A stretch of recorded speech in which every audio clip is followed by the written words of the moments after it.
হাত তুলেন না ভাই, হাত তুলেন।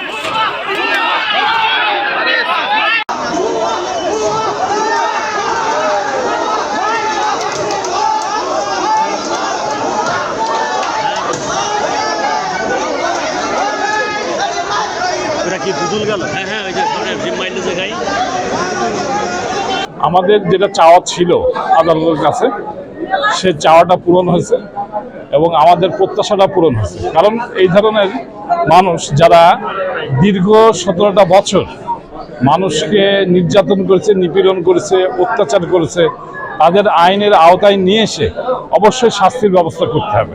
আমাদের হলো এই দাবি।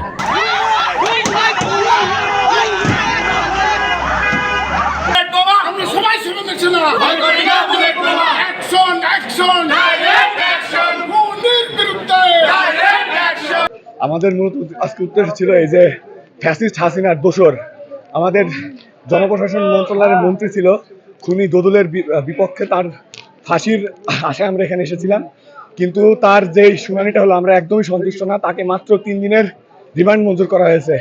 এখনো আমাদের রক্তের দাগ মোছেনি। আমার ভাইয়েরা এখনো পঙ্গুত্ব বরণ করে সেই বিভীষিকাময় ঘটনার স্মৃতি বহন করে চলেছে।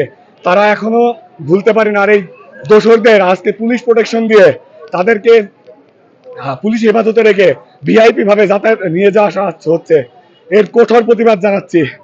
খুনি দালালের দূষরকে আজ প্রোটেকশন দেওয়ার জন্য পুলিশ, সেনাবাহিনী, র্যাব সহ সকলেই তাদের সহযোগিতা করছে।